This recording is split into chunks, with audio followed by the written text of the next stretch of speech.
ഇനി ഞാൻ വന്നിരിക്കുന്നത് സ്നാക്സ് റെസിപ്പി ആയിട്ടാണ്. വൈകുന്നേരങ്ങളിൽ ചൂട് ചായയുടെ കൂടെ കഴിക്കാൻ പറ്റുന്ന കിടില സ്നാക്സാണിത്. അപ്പോൾ തയ്യാറാക്കി എടുക്കുന്നത് എങ്ങനെയെന്ന് നോക്കി വരാം.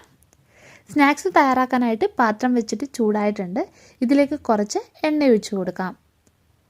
എണ്ണ ഒന്ന് ചൂടായിട്ട് വരുമ്പോൾ അരമുറി സവാള അരിഞ്ഞത് ചേർക്കാം.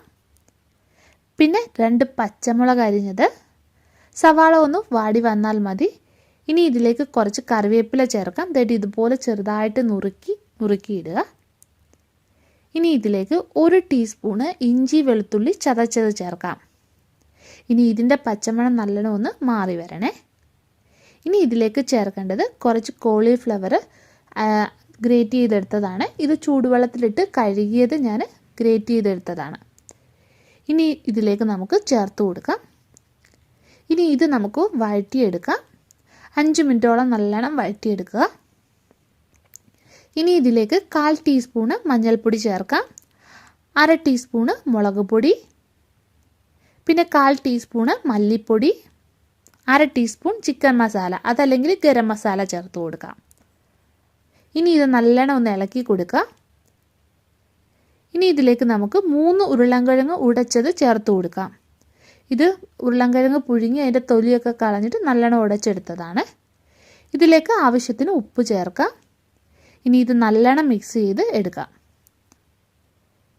ഇനി ലാസ്റ്റിൽ കുറച്ച് മല്ലിയില അരിഞ്ഞതും കൂടി ഇതിലേക്ക് ചേർത്ത് കൊടുക്കാം. ഇനി ഇതിൻ്റെ ഫ്ലെയിം നമുക്ക് ഓഫ് ചെയ്യാം. ചൂടാറിയതിന് ശേഷം നമുക്ക് ഉരുട്ടിയെടുക്കാം. ഇനി ഇത് പൊരിച്ചെടുക്കാനുള്ള ബാറ്റർ തയ്യാറാക്കണം. അതിനായിട്ട് ഒരു ബൗളിലേക്ക് 1 കപ്പ് കടലമാവ് ചേർക്കാം. ഇനി ഇതിലേക്ക് 1/2 കപ്പ് അരിപ്പൊടി ചേർക്കാം.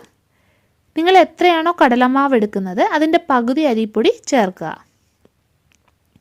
1/4 ടീസ്പൂണ് കായപ്പൊടി ചേർക്കാം. പിന്നെ 1/4 ടീസ്പൂണ് മഞ്ഞൾപ്പൊടി, 1/2 ടീസ്പൂണോളം മുളക് പൊടി. ഇനി ഇത് നല്ലോണം ഒന്ന് മിക്സ് ചെയ്തെടുക്കാം. ഇനി ഇതിലേക്ക് കുറേശ്ശെ വെള്ളം ഒഴിച്ചിട്ട് കലക്കിയെടുക്കാം. ആദ്യം തന്നെ ഏറെ വെള്ളം ഒഴിച്ച് കൊടുക്കരുത്. കുറേശ്ശെ ഒഴിച്ചിട്ട് കലക്കിയെടുക്കുക. ആവശ്യത്തിന് ഉപ്പ് ചേർക്കാം. ഇനി ഇപ്പം കുറച്ച് കട്ടിയായിട്ടാണ് ഇരിക്കുന്നത്. കുറച്ചുകൂടെ വെള്ളം ഒഴിച്ചിട്ട് നമുക്ക് കറക്റ്റ് പരുവാക്കിയെടുക്കാം. ഈ കൺസിസ്റ്റൻസിയിൽ ആക്കിയെടുക്കുക. ഇനി ഇതിലേക്ക് 1 നുള്ളു സോഡാപ്പൊടി കൂടെ നമുക്ക് ചേർക്കാം. ഒന്നുകൂടെ നല്ലോണം ഒന്ന് ഇളക്കിയെടുക്കാം. ഇനി ഇത് നമുക്ക് മാറ്റി വെക്കാം.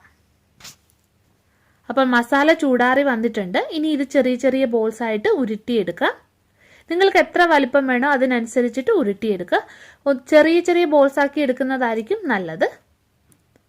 അപ്പോൾ ഇവിടെ എല്ലാം ഉരുട്ടിയെടുത്തിട്ടുണ്ട്. ഇനി ഇത് നമുക്കൊന്ന് ഫ്രൈ ചെയ്തെടുക്കണം.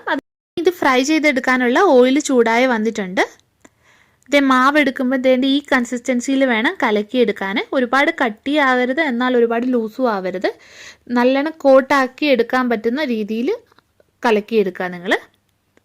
ഇനി ഈ ഓരോ ബോൾസും ബാറ്ററി മുക്കിയിട്ട് നല്ലോണം ചൂടായ എണ്ണയിലേക്ക് ഇട്ട് കൊടുക്കാം. നല്ല ചൂടായ എണ്ണയിലേക്ക് ഇടുമ്പോൾ നല്ലോണം ഇത് മുരിഞ്ഞ് കിട്ടും. അധികം എണ്ണയും കുടിക്കത്തില്ല.